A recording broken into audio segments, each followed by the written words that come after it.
Hola a todos, aquí Samuel Montañez y en esta sesión vamos a platicar sobre hacer digamos, la parte del proceso del algoritmo backpropagation a mano. Ahorita vamos a platicar más a detalle qué es backpropagation, pero para esto vamos a hacerlo en el pizarrón. Para esto sí pienso iniciar otro nuevo pizarrón, solo para tener un poco más de limpieza. De todas maneras, vamos a poner aquí todos los detalles, ¿no? Entonces, vamos a poner primero de ejemplo la estructura de una red neural pequeña. Así es como lo vamos a definir, una red neural pequeña. Vamos a dibujar una bolita. Y si recuerdan el primer video de esta serie y lo han visto, básicamente la red neural pequeña es una red neural pues muy sencilla, donde nada más tenemos un nodo. O sea, en pocas palabras, todo funciona a través de un nodo. Tengo unos inputs que entran aquí y tengo aquí mi X para denotar la matriz de inputs. Se procesa aquí y entonces aquí voy a poner la función de activación que le puedo llamar, aquí vamos a ver por qué, pero le voy a poner A es igual a WX más B. Aquí vamos a borrar esto. Y finalmente tengo un output que lo había denotado como Z, que lo había denotado como Y gorrito, nuestra estimación, pero también aquí le puedo poner G de Z. Y también eso lo puedo notar como el A, ¿no? Ahora, también se usa mucho poner el A cuando ya tenemos una red de varias capas o simplemente para denotar que lo que estamos teniendo, o sea, vamos, el resultado que estamos teniendo lo estamos metiendo a una función de activación que ya habíamos platicado como la ReLU, softmax, la lineal que es no hacerle nada y dejarlo como está. Entonces, si nosotros decimos, oye, ¿cuál es la función de activación de esto? Pues justamente esta es la función de activación, la A. O sea, función de activación lineal.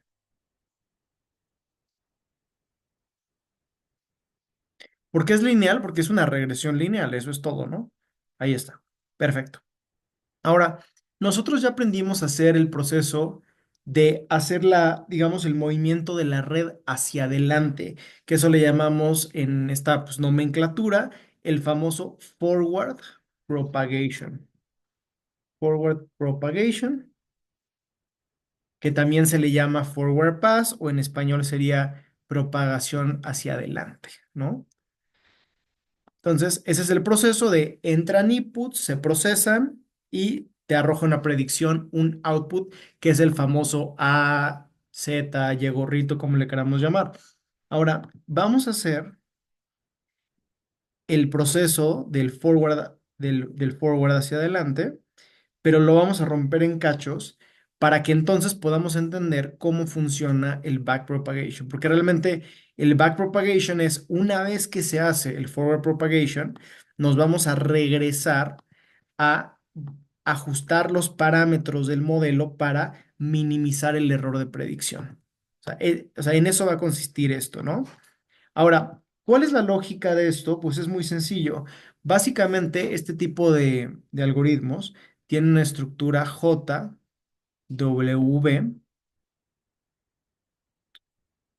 O sea, ahorita vamos a ver, pero J, o sea, esto que estoy haciendo aquí, es más, lo escribo de una vez, quiere decir la función de costo. Entonces le puedo poner función de costo.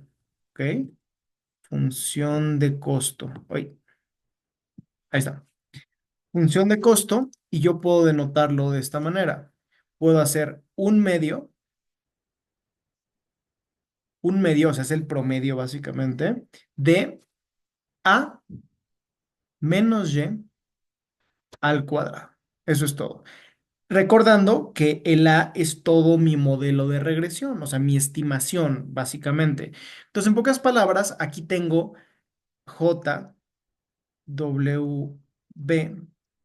es igual a un medio de, y puedo ponerle WX más B, vamos, toda mi estimación, menos Y, o sea, el valor real, y esto es al cuadrado, ¿no? En pocas palabras, esto, si ustedes han visto estadística, no es otra cosa que los errores de la estimación al cuadrado. ¿Por qué? Porque esta es mi estimación, este es el valor real y pues esta diferencia es el error, ¿no? O sea, esto le puedo denotar error. Y lo elevo al cuadrado porque acuérdense que el error puede ser hacia arriba o hacia abajo, o sea, la variabilidad del error, pero al final del día, pues es un error. No importa si fue para arriba o para abajo, es un error. Entonces, lo estamos haciendo al cuadrado para que esencialmente me esté capturando la varianza, la variabilidad de mi predicción y yo lo que quiero es precisión, no variabilidad. Y eso es todo, ¿no? Ahora, el un medio, no me voy a meter en eso, pero realmente se pone porque a la hora de derivar, y ahorita lo vamos a ver, hace que con el 2 desde que está de exponente se elimine y quede muy limpio. Pero eso es como que o sea, una explicación para otro momento, digamos. Bueno. Entonces, ahí tenemos esto. Ahora, ¿por qué puse cuatro nodos? No quiere decir que tengamos cuatro capas. Lo puse así para poder ejemplificar paso a paso cómo se hace el proceso de cálculo del error, que eso va a ser la primera parte. Entonces, vamos a hacerlo. Ahora, para esto, para hacer este problema, vamos a necesitar poner varios datos iniciales. Datos iniciales los voy a poner pues, en este azul marino, solo para denotar que son datos iniciales. Y es más, como son datos iniciales los podemos poner aquí en el texto para que esté todo muy limpio y se entienda perfectamente, ¿ok? A ver, aquí vamos a ponerle W, la voy a poner aquí en azul.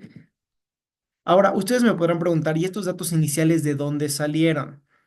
Realmente, cuando se ejecutan este tipo de algoritmos, yo voy a tener algunos datos iniciales, por ejemplo, qué ejemplos le estoy dando, que son X los inputs, cuáles son esos datos que le estoy alimentando, pues eso sí los tengo. También voy a tener cuál es mi predicción. Por ejemplo, si yo estoy haciendo análisis de precios de casas, quiero hacer un modelo que me prediga el precio de una casa, pues yo voy a tener mi tablita donde venga número de cuartos, número de baños, metros cuadrados, etcétera, que esos son mis X. Yo sé cuántos son los valores y voy a tener el precio de las casas de ejemplo, ese es mi Y. Entonces voy a tener X y voy a tener Y, o sea, voy a tener mi tablita con mis X, varias X típicamente, y mi Y, que es típicamente una para un problema de regresión. Entonces, esos datos los voy a tener. Entonces, típicamente, pues sí voy a tener los X y los Y. Ahora, como este es un ejemplo didáctico más bien enfocado en aprender a hacer el cálculo, aquí solamente vamos a hacer un caso muy sencillo, donde tuviéramos un solo X y un solo Y, pero en realidad acuérdense que esto se puede expandir a simplemente repetirlo muchas veces. Realmente la mecánica, que es lo que nos interesa aprender, es la misma. Entonces, por eso, al entender la mecánica de un ejemplo, pues realmente ya lo podríamos hacer para muchos ejemplos y ya nada más es un proceso mecánico de repetición. En realidad no hay más cosa, ¿no? Entonces, ahí yo tengo esto y W, B. Ah, falta el B. B. Sí. Lo voy a poner aquí para que no se me... Bueno, aquí abajo, por limpieza. Ahorita van a ver por qué. Entonces, como ya decíamos, hay que recordar que cuando nosotros estamos escribiendo este X, pues este X representa mi input, el input del ejemplo. Si estuviéramos hablando de una casa, puede representar los metros cuadrados, ¿no? Y el Y, que es el output, o sea, el ejemplo que yo quiero predecir, esencialmente lo que estoy prediciendo con mi modelo es ese valor que quiero predecir. Puede ser el precio de la casa. Ahí está, ¿no? Entonces, imagínense un ejemplo muy sencillo, un input, metros cuadrados, un output, precio de la casa, tan, tan, ¿no? Ahora, ¿qué son este W y B? Importante. Esto es, o sea, esto es justamente como la clave. Son los parámetros del modelo. ¿Qué quiere decir esto de parámetros del modelo? Si nos fijamos aquí arriba, nuestra función de costos, que típicamente ustedes me podrán preguntar, oye, ¿por qué le pusiste J? Porque, por lo menos así yo lo aprendí, en la clase del profesor Andrew Ang, que es justamente quien diseña este ejemplo que lo estoy retomando de él. Él usa la J para denotar la función de costo en Machine Learning. Ahora, ¿costo qué es? ¿Qué tanto error estoy teniendo en mi predicción? Eso es todo a lo que nos referimos con costo. Entonces, él le gusta ponerle J. Hay gente que le pone C como para que sea costo, cost function. Pero bueno, le pone J y J y es función, o sea, este paréntesis quiere decir es función de W y B. En pocas palabras, J depende de W y B. Y justamente ustedes podrán decir, oye, pero aquí yo no veo ningún W y B. Ojo, acuérdense que mi A es justamente todo esto. Entonces mi A está aquí, ¿ok? WX más B menos Y al cuadrado, ¿no? Entonces aquí está mi W y aquí está mi B, ¿ok? Que son los parámetros del modelo, es lo que voy a ir ajustando de tal forma que se reduzca, que minimicemos ese error de predicción, que eso es justamente el punto. O sea, al final del día, si estoy haciendo un modelo de predicción, quiero que sea lo más preciso posible y al final, pues ese es el propósito, ¿no? Bueno, entonces, vamos a empezar con algo que es, vamos a romper este proceso en cachitos para poder entender cómo se hace el backpropagation justamente, ¿no? O sea, y volvemos a lo mismo. ¿Qué quiere decir backpropagation? Cuando yo hago esta estimación donde tengo un input, entran mis inputs, se procesan aquí a través del nodo y me arroja el nodo un output, un valor de predicción esencialmente, eso es lo que llamamos forward propagation. Ahora, este valor de predicción, como estamos viendo aquí, lo voy a comparar contra el valor real, ¿no? Contra el valor que me debió haber dado. Y con base en esa comparación, voy a calcular un error de predicción. Y ya con la fórmula completa, elevarlo al cuadrado para que no sea negativo y lo multiplico por uno entre 2. Esto me va a dar el error total. Ahora, este error total, ¿qué quiero hacer yo? Minimizarlo.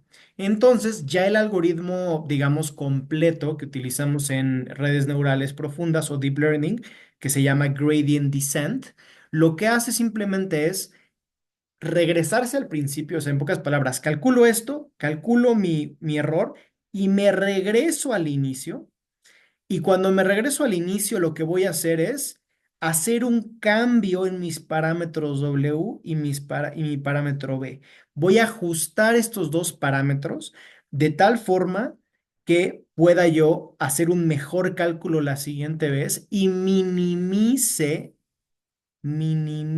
la función de costos. Entonces, esto es lo que está haciendo básicamente el algoritmo famoso de gradient descent que se utiliza en las redes neurales profundas o en los modelos de deep learning que utilizamos hoy. Ahora, si ya queremos ver exactamente cuál es el algoritmo que se usa para actualizar esto, pues simplemente el algoritmo de actualización para backpropagation es el siguiente, es que ahí no lo voy a poder. Bueno, lo voy a poner así porque no voy a poder escribir este símbolo. Ahí les va. O sea, mi nuevo W, cuando me regresa al inicio a ajustarlo, va a ser igual a W, el pasado, digamos, menos el alfa multiplicado por el cambio en J, o sea, el cambio en la función de costo respecto el cambio en W. ¿Ok? Esta fórmula lo que me dice es cómo actualizar mi W cuando me regreso al inicio, actualizar los pesos de W o los weights y volver a correr el algoritmo. Ahora, ¿cómo se va a hacer para el B, para el parámetro B, que es el bias? Acuérdense, que en español sería el sesgo. Básicamente va a ser muy similar. B menos alfa también. Y aquí lo que voy a tener es cambio en J, cambio en la función de costos dado un cambio en B de bueno. Eso es todo. ¿Ok? Ahora, estas fórmulas no ya son dadas, o sea, ya es el algoritmo en sí, backpropagation. Entonces, ya lo único que tenemos que hacer, si lo piensan, es ver cómo calculamos estas derivadas, estas dos. Cambio en J respecto a cambio en W y cambio en J respecto a cambio en B. En pocas palabras, ¿cómo podemos hacer que J, la función de costos, se minimice cambiando los dos parámetros que son los que podemos modificar en nuestro algoritmo de tal forma que logremos minimizar el costo? Y esto lo voy a estar haciendo, o sea, me regreso al principio, hago el ajuste con base en este algoritmo y vuelvo a correr. Y me regreso al principio, hago el ajuste y vuelvo a correr. Y básicamente voy a estar haciendo este proceso de forma iterativa una y otra vez, hasta que se dice el algoritmo converge. Converge quiere decir que ya, por más que lo vuelvo a hacer, ya no baja el costo, ya se queda como flat. Ahora, no quiere decir que forzosamente llegue a cero, de hecho rara vez llega a cero. Normalmente se queda en X valor, pero ya uno puede ver que conforme está haciendo más vueltas y más vueltas, ya no baja, se queda más o menos estático, o sea, decimos que converge, ¿ok? Entonces, nada más tener como ese contexto inicial. Ahora, nótese que yo, para este ejemplo, voy a romper las distintas partes de toda esta fórmula, todo este modelo en cachitos para que sea más fácil de ir viendo cómo nos afecta cada parte, ¿no? Entonces, nada más recordar que el modelo de regresión que estamos utilizando, pues es muy sencillo, es Wx más b, ese es el modelo estándar. Y si quieren lo podemos poner así como el z para que sea la notación que hemos usado en otros videos. Entonces, este es un modelo de regresión estándar donde tengo A o activación o Z la predicción es igual a matriz de W de los pesos weights por X, la matriz de los inputs, o sea, los datos que yo estoy alimentando al modelo, que aquí es uno, está muy fácil, más B, que es el bias, el sesgo, como ese valor de referencia. Listo, ahí lo tenemos. Ahora, vamos a romperlo de tal forma, o sea, en cachitos, de tal forma que vamos cómo se afecta como cada parte, por así decirlo. Entonces, el W por X le voy a llamar C, C de casa, que es el que estoy poniendo aquí. Entonces vamos primero a poner esta parte. O sea, nada más como ese cachito, ¿no? Le voy a llamar C de casa. Ahora, si yo tengo que mi C es W por X, pues aquí tengo mi valor de W, ¿no? Que es 2. Y tengo mi valor de X, que es -2. Y pues muy fácil, ¿no? Pues aquí es simplemente -4. Así de sencillo. O sea, aquí estoy haciendo lo que sería equivalente al pase hacia adelante o el forward pass, o sea, la primera parte, ¿no? Después, lo que voy a hacer es lo siguiente. Si yo ya dije que este A, fíjense, yo dije que A es igual a C más B. Acuérdense que C es W por X, entonces por eso lo estoy poniendo en esta forma como que simplificada, ¿ok? Yo ya calculé mi C, ¿no? Entonces tengo que mi C es -4. Ahí está, lo acabo de calcular. Y luego, ¿cuánto es mi B de bueno? Aquí lo tengo 8. O sea, aquí le pongo +8. Entonces yo ya tengo que mi A va a ser -4 más 8 más 4. ¿Ok? Listo. Y normalmente este proceso que es hacia adelante le podemos poner unas flechitas para denotar que lo estamos haciendo en este orden. ¿Ok? Esto para que, digamos, sepamos, se le llama en computación un grafo computacional. Ahora, grafo, lo que significa en teoría de computación o en matemáticas, es esta estructura de nodos y enlaces, que también se les llama edges, pero simplemente es eso, representar este proceso matemático en nodos, redes, básicamente. ¿Ok? Bueno, entonces aquí ya tengo mi 4 y después tenemos que seguir con o sea, digamos que desglosar la función de costos. Entonces, la función de costos, aquí la tenemos arriba. La voy a poner aquí abajo también para tenerlo. Pero es J, fíjense, J es igual a 1/2 de A menos Y al cuadrado. Entonces, lo que voy a hacer es que este A menos Y lo vamos a meter acá, básicamente. Ujú. Y le voy a nombrar al A menos Y D de dedo, fíjense, para tener nada más ese cachito específicamente aquí. Nótese que no estoy agregando nada, simplemente estoy rompiendo como en partes pequeñas toda la ecuación y todo el proceso que estamos mencionando arriba. O sea, pero solamente lo estoy rompiendo en cachos. En realidad no hay ninguna fórmula extra ni mucho menos, ¿no? Entonces yo tengo, a ver, D de dedo, ya calculé mi A, es 4. Y el Y ya lo tengo, ¿no? Me lo están dando, es 2. Acuérdense que Y es el valor de estimación, lo que me debería de dar el resultado. Entonces yo tengo que D de dedo, pues es 2. Ahí está. Y finalmente, ya se lo podrán ir imaginando, pues evidentemente el último paso es simplemente calcular J es igual a 1/2 y le puedo poner el D directamente aquí, o sea, ya este D directamente, y esto es al cuadrado. Acuérdense que todo este paréntesis está al cuadrado. Entonces aquí voy a poner ese valor, o sea, ya el valor de J como tal, ¿no? Entonces J es igual a 1/2 D multiplicado, aquí le pongo multiplicado por D Y típicamente en Excel o en código, bueno, en código en Python es doble estrella, pero típicamente en Excel ponemos el exponente como este triangulito. Si lo están haciendo en Python es doble, doble estrellita, básicamente, para poner el exponente, ¿ok? Bueno, entonces bajamos a calcular ahora sí el costo, la función de costos. Un medio por, de lo que a calcular es 2 pues 2 al cuadrado, que es 4 evidentemente. Entonces, a ver, 4 por un medio, pues 2, ¿no? Así de sencillo. Entonces ya logré calcular efectivamente mi costo aquí al final. ¿Ok? Igual puedo poner aquí mis flechitas para que se note cómo fue este proceso. Y realmente nótese que no, o sea, no es como que necesariamente hay miles de nodos, ni mucho menos. Simplemente estoy rompiendo este proceso en este grafo computacional para que se vea paso a paso lo que estamos haciendo. Y esto lo vamos a hacer para poder entender cómo se puede romper o cómo se puede desglosar este proceso a la hora de calcular nuestras derivadas, que son estas que habíamos mencionado aquí arriba, estas, para calcular el backpropagation, ¿ok? Que es justamente ese algoritmo, a grosso modo, ¿no? Ahora, no he explicado qué es este alfa que está aquí. Esa letra griega se le llama alfa. No lo he explicado qué es, pero vamos a ver más adelante que se le llama el learning rate.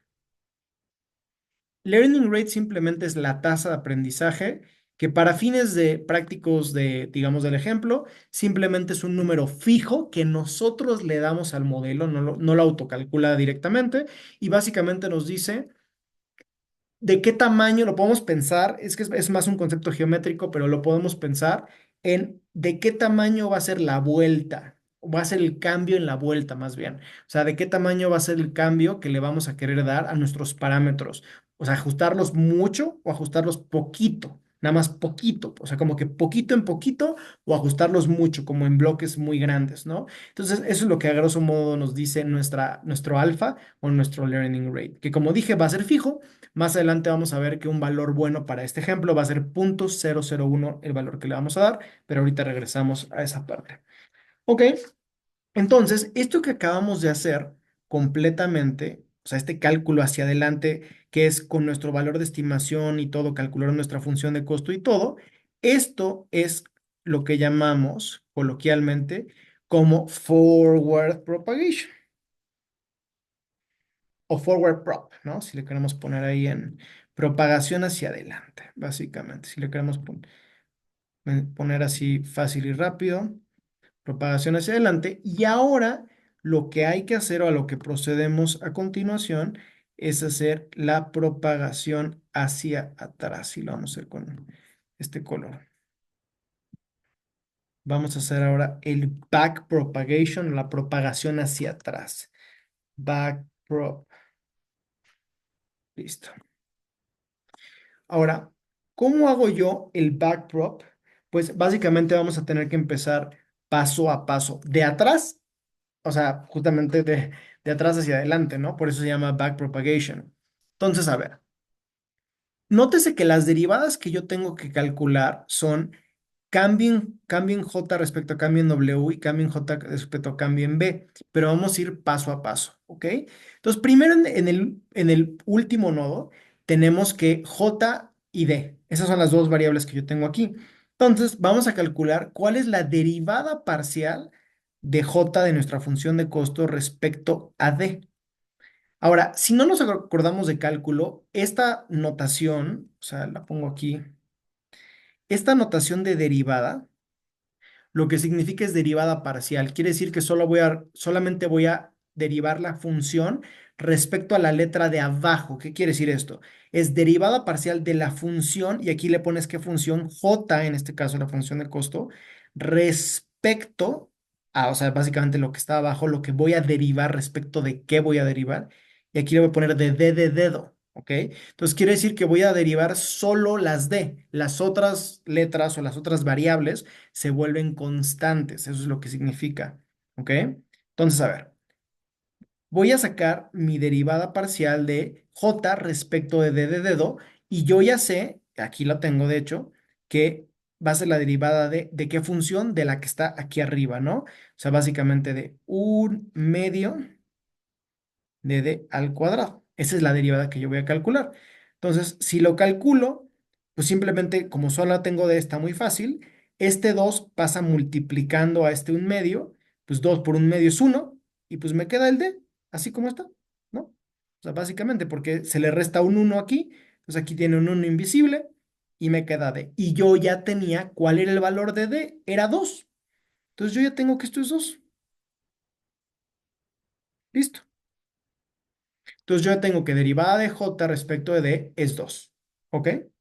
Ahora, ¿cómo lo podemos pensar intuitivamente? Intuitivamente lo que significa es que si a mi parámetro d yo lo aumento un valor muy chiquito, y vamos a pensar que ese valor muy chiquito es 0.001, que esto le puedo llamar como epsilon, entonces mi función j por cuánto cambia. Y la respuesta va a ser el 0.002. Va a ser la multiplicación de 2, o sea, mi derivada, por el valor de epsilon, que es 0.001. Si yo multiplico 2 por 0.001, en pocas palabras, mi función j va a cambiar 0.002. Esto es lo que tendré que cambiar por cada cambio infinitesimal o 0.001 muy pequeño en d. Eso es lo que me está diciendo la derivada, si lo queremos pensar en términos como que muy prácticos, ¿no? Entonces, primera derivada, como de mi último nodo, porque acuérdense que es de atrás hacia adelante, por eso se llama backpropagation, palomita, ya está, ¿ok? Vamos a hacer el segundo nodo. O sea, ahí solo tenía mi D, mi J, no había más que hacer, ¿ok? Vamos a hacer el siguiente. Ahora, para el siguiente lo que voy a hacer es derivada de J respecto de A de Ana, ¿ok? Entonces, derivada de j, digo, aquí tengo la función aquí arriba, de hecho ya no tengo que volver a dibujar, aquí está. Respecto a, lo que quiere decir es que solo el a es la única variable respecto a la cual voy a derivar. Las otras no las pelo, ¿no? Son constantes. Entonces, nótense que como aquí esto se le llama una función compuesta porque mi variable respecto a la que estoy derivando está dentro y aparte tengo afuera un exponente y el un medio afuera. Entonces, lo que tengo que hacer es primero hacer la derivada como si fuera a todo un valor adentro.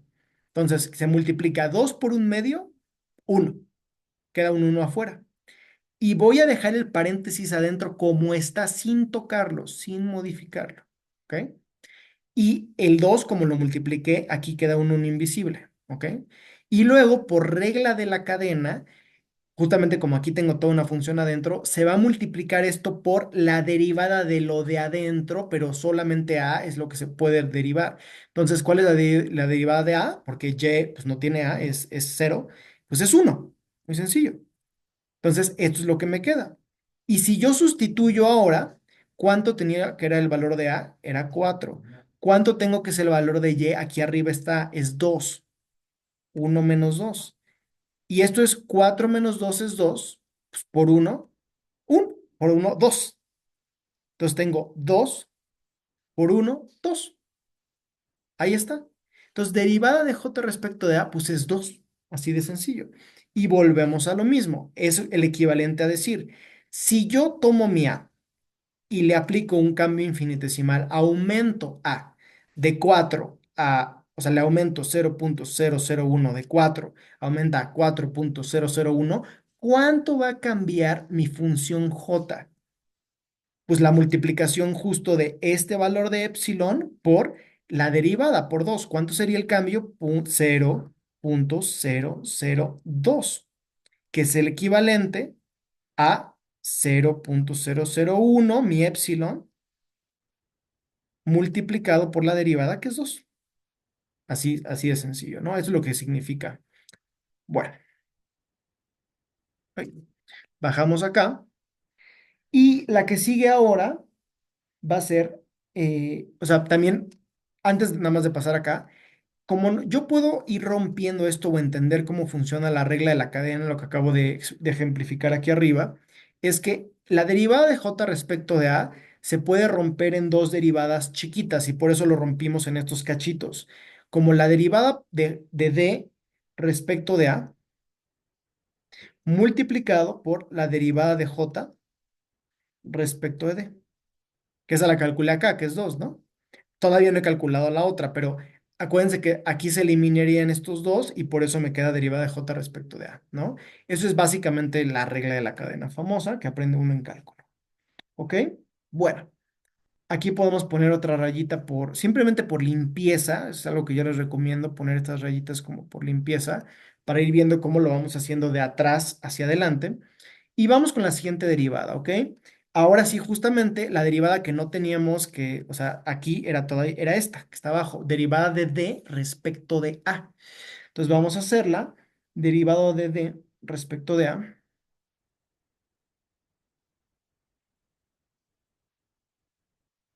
Ahora, ¿cuál es D? Aquí arriba estaba D. D es igual a A menos Y. Entonces está muy fácil porque, pues, ¿cuál es la derivada de, o sea, parcial de A menos Y? Pues uno, porque la Y es constante cero y el A, pues, se va y queda uno, ¿no? Muy sencillo. ¿No?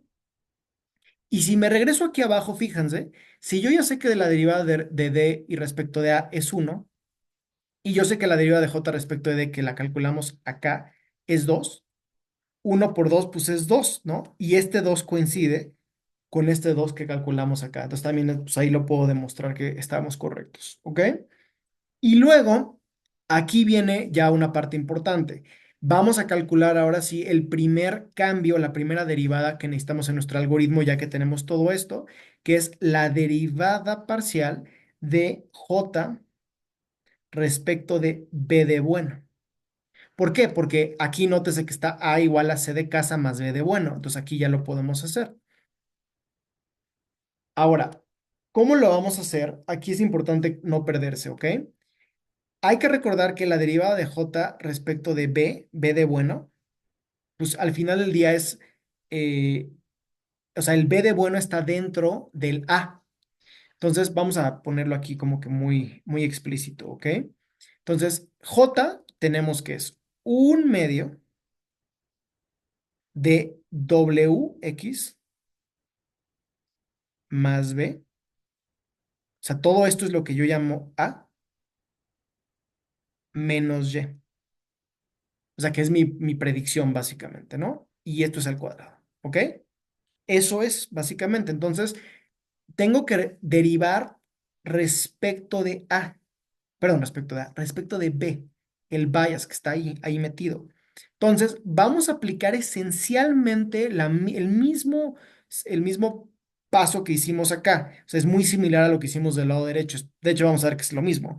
Entonces, a ver, primero como la variable con respecto a la cual estoy derivando está dentro de la función, es una función compuesta, vamos a primero derivarlo de afuera. Entonces, 2 por un medio es uno. Entonces queda un uno. Y como ya hemos visto antes, se tiene que dejarlo adentro intacto. Intacto. ¿Ok? Acuérdense que quedó un uno arriba porque es 2 menos uno. Y luego se multiplica por la derivada de lo de adentro. Todo lo que no sea B es constante. Entonces, WX 0, Y 0 y B, ¿cuál es la derivada de B? Uno. Listo.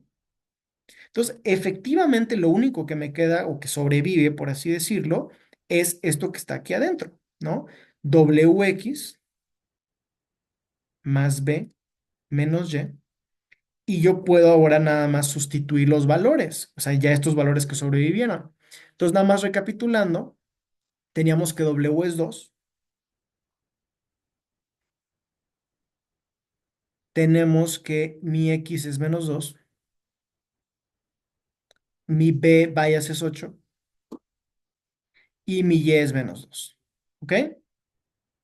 Y entonces esto me queda menos 4 más 8 menos 2. Entonces, menos 4 y más 8 4 menos 2 2. Entonces, aquí le voy a poner hasta un signo porque este valor va a ser importante. O sea, este valor es la derivada que está en uno de los algoritmos arriba. Y nótese que al final del día, pues me quedó el mismo 2 que acá, o sea, que este que estaba aquí, o sea, que derivada de J respecto de A, ¿no? Bueno, pues ahí tengo mi 2, maravilloso. Y vamos al último paso. Ay, vamos a borrar esto. Vamos al último paso. ¿Cuál es el último paso? La última derivada que necesito va a ser la de C de casa y ya con eso la de W. Con eso terminamos, ¿no? Entonces, y ya tenemos las derivadas de todas las letritas, básicamente, ¿ok? Entonces, vamos a hacerlo. Primero, derivada. Ay, en rojo no, espérenme. Vamos a poner en moradito para hacerlo igual todo. Derivada de J respecto de C de casa, ¿ok?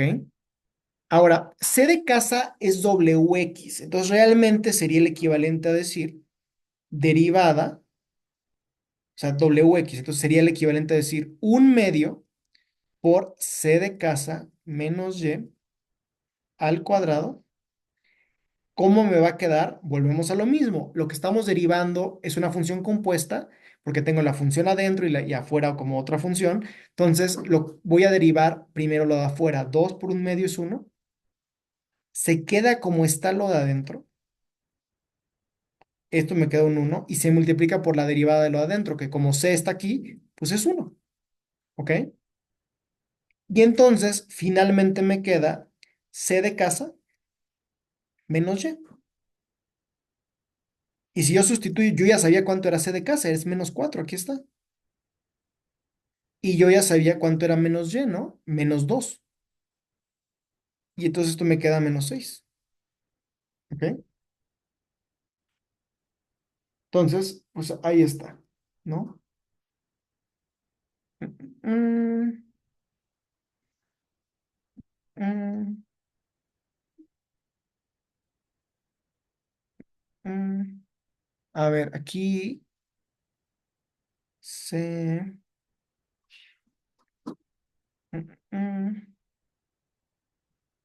Aquí tenemos menos 4 menos 2.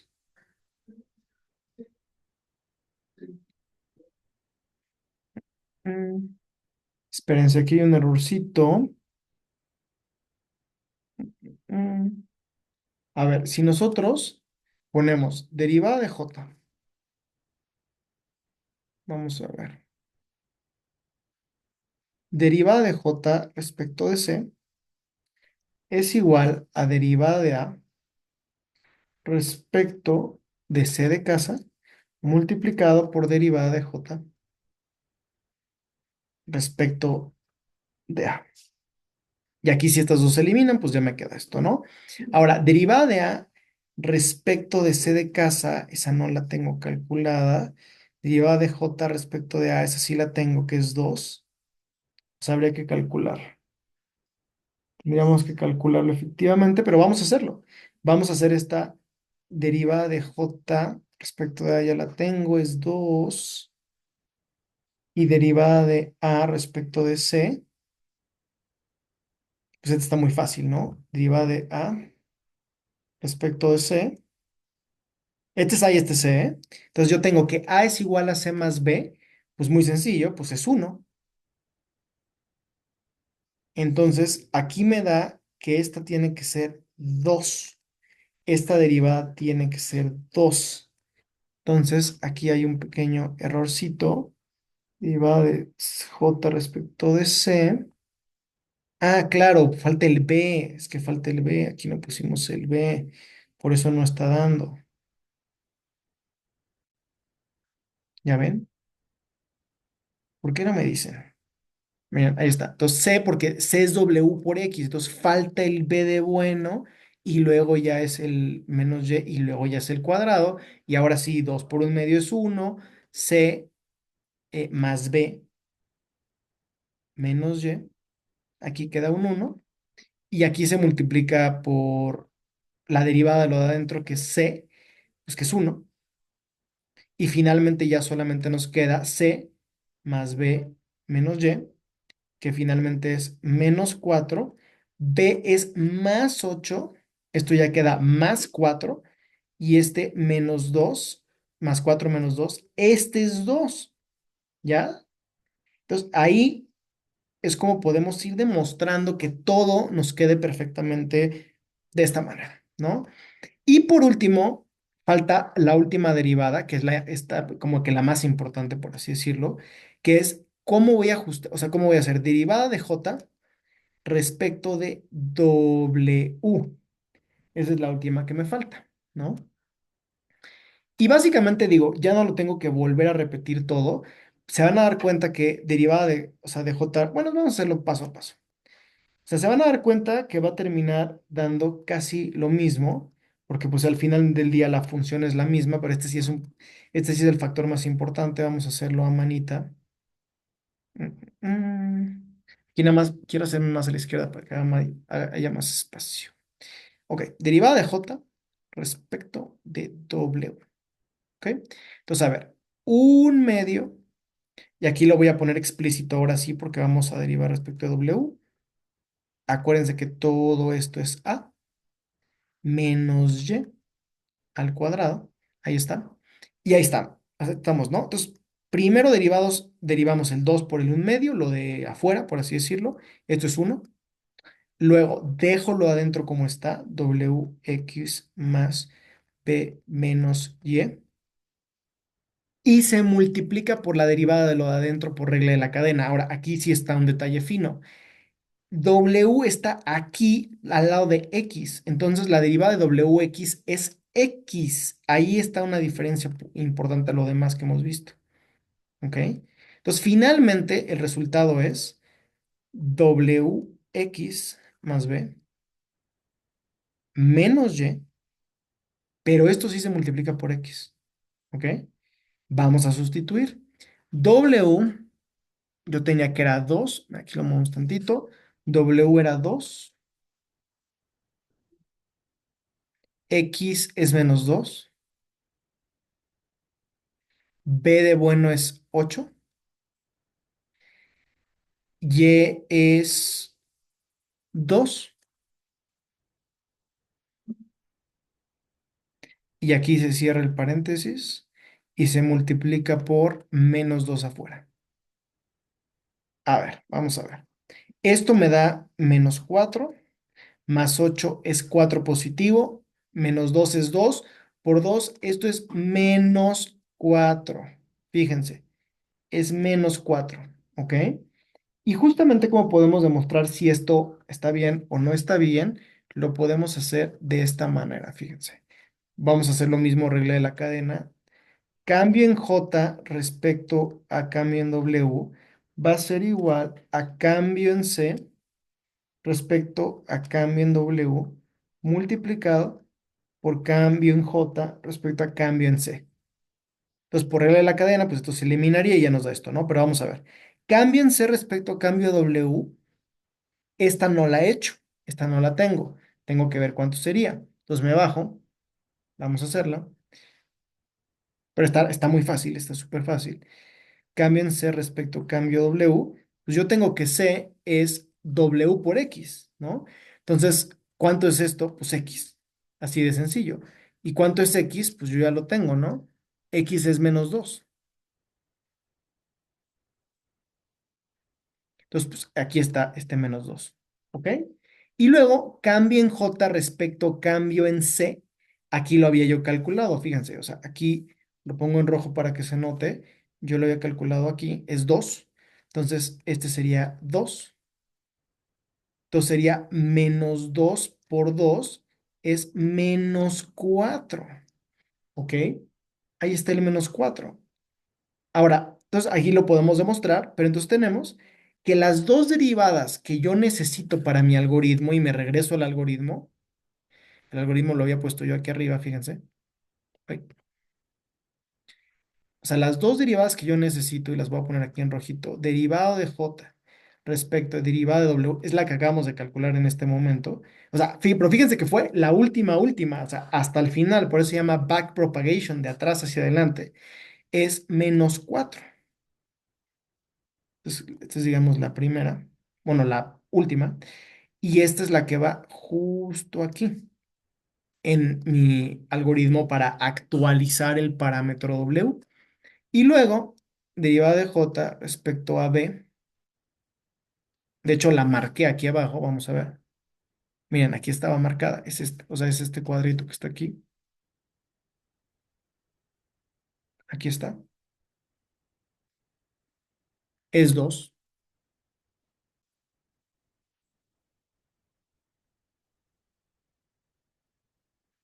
Listo. Y fíjense, para ser congruentes, o sea, entonces ahí tenemos las dos derivadas parciales que se van a meter aquí en el algoritmo de actualización. Esto es básicamente lo que llamamos como las fórmulas, digamos, para updating, actualizar parámetros. Actualizar parámetros. Son estas fórmulas. Así de sencillo.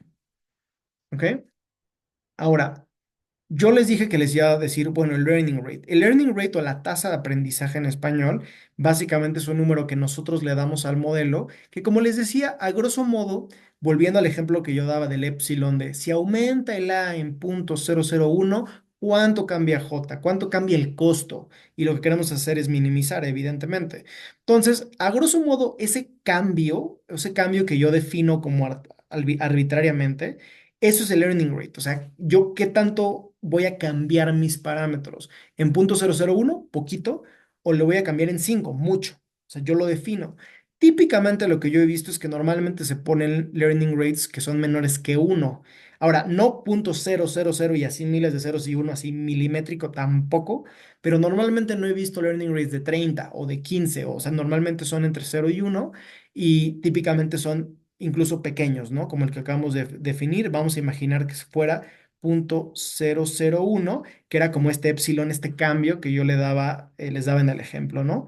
Entonces, yo podría definir mis algoritmos, o sea, ya que me regresé al principio, como la nueva W ahora, acuérdense que W era 2, ¿no? Entonces, W, fíjense, era 2.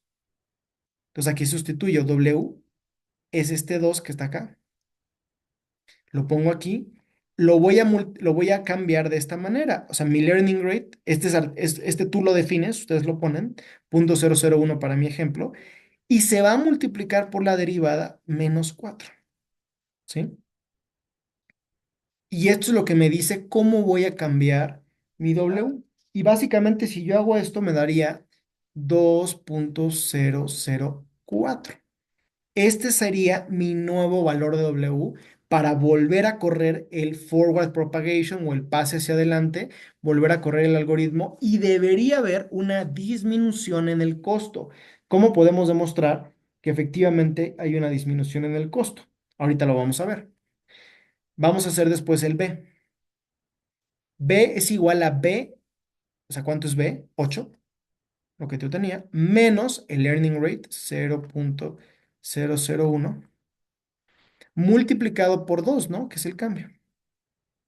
Y si yo hago esto, me da 7.998.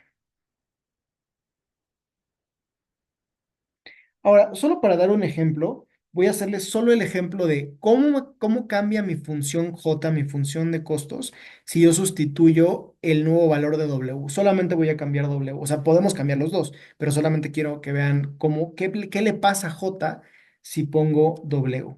¿Ok? Entonces tengo un medio multiplicado ahora por 2.00. Bueno, es más, le voy a poner 2.001 solo para que vean, ¿no? O sea, le voy a hacer el mínimo cambio infinitesimal. Y esto se multiplica por x, que x teníamos que era -2, más b de bueno, que es 8, menos y, que es menos y, que es 2, y esto al cuadrado, ¿no? Si yo hago este cálculo completo, la respuesta va a ser 1.996.002. ¿Y cuánto era el J que yo había estimado en un inicio? Pues aquí lo había hecho, ¿no? Lo había hecho en el inicio, era 2. Entonces, fíjense, ahí les acabo de mostrar matemáticamente que si yo incremento un poquito mi valor de W, automáticamente bajó mi costo, o sea, aumentó mi precisión de estimación.